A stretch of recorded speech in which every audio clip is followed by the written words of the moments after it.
everybody. This is Anna Choi, Conscious Business Coach, with your Mojo Monday live Q&A. It's October 26th, and today we are answering the question from Angela Belly. She's an amazing personal chef, does cooking classes as well for kiddos, and personally have used her services as a birthday gift for me and my girlfriend a year ago or so.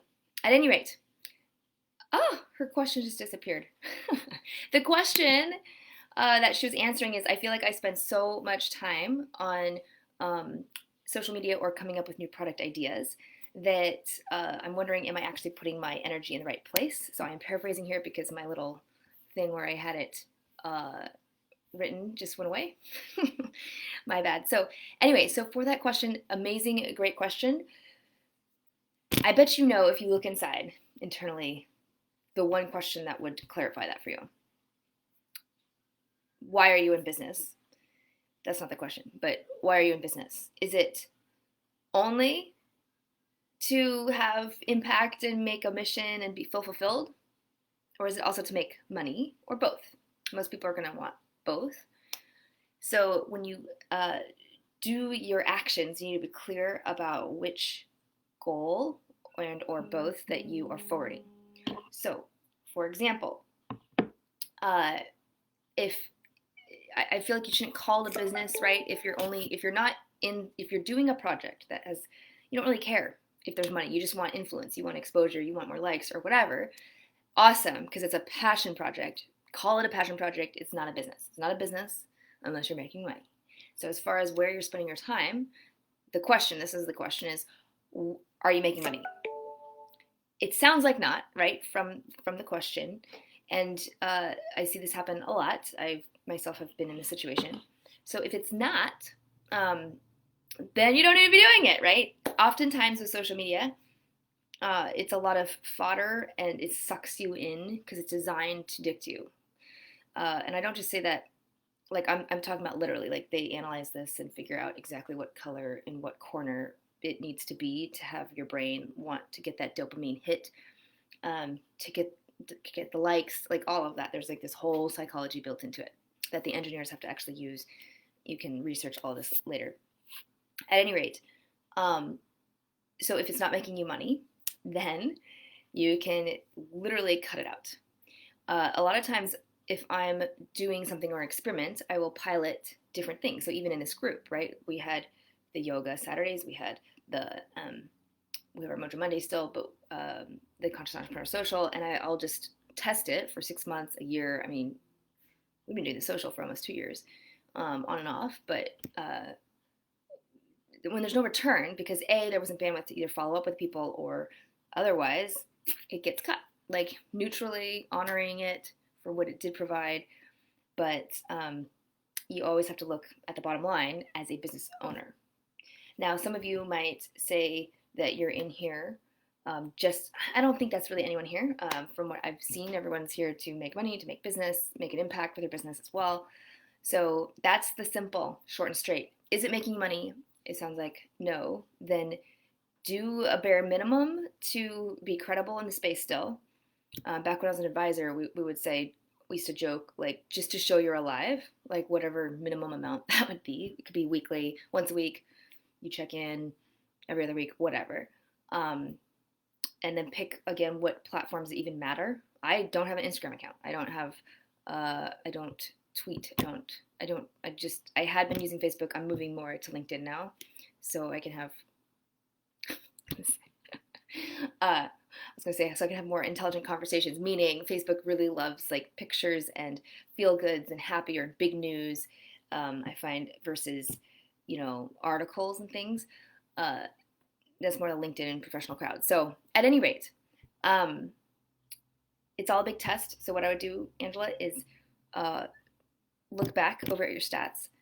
And it's probably simple to see if it's like you've been doing X amount of posts per day per platform and you see nothing, clearly cut it out and then figure out which platform you even need to have a presence on, if at all. And if you do want a presence at all, then figure out what's the bare minimum to keep it alive that's easy and simple for you. And that's it. You also talked about product creation. So COVID changed things a little bit. I mean, normally I would say it's best to test one thing at one time over one quarter and give it a go, and then you can iterate from there. And I'm, as a creator profile, for those of you who've taken the Genius test, um, have a tendency to want to have more variables each quarter. But if that's not you, then everyone's got their own genius. So uh, that's a different conversation altogether. I'm not going to go into right now. But depending on your natural nature, you don't need to cut off the thing that gives you joy. So I will go into this just a little bit. So creators generally are really good with product innovation and strategy, and in America, it tends to be the prominent, dominant profile alongside the blaze energy. So this is based off Chinese medicine of the four elements.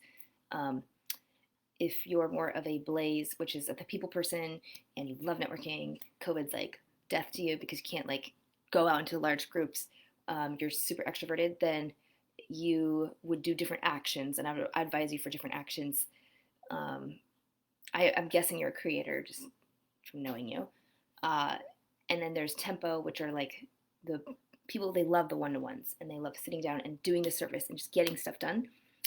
So those are more like your nurses, construction workers, and then you have your steels, which are really great with numbers, completing, meticulous, detailed. They love systems, processes. These people are actually thriving right now in this environment because everything's online. So these people have all those systems set up. So a lot of people who are blazes attempt to try to be and set up all these online funnels as steels, when in fact that's not their energy at all, and they need to just capitalize on what they do well versus trying to be something they're not.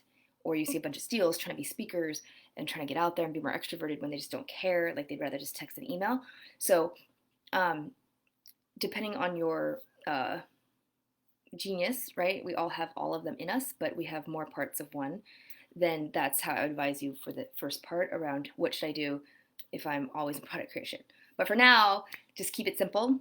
See what your most bang for your buck line of offering or service is, and then just focus on that, and then figure out all the creative ways you can, instead of pouring your energy into more product pathways, focus it just on that one service, and then you can use your creative brain then to all the different ways that you can market to that one product.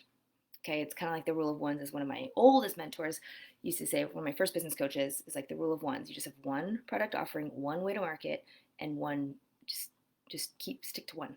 But that's the hardest part for people. So to wrap up, pick one offering that's your most bang for your buck right now in this environment.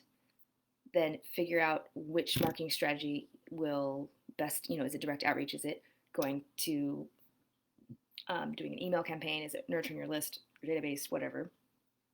And then that's what will make money, presumably, versus then getting sucked into social media.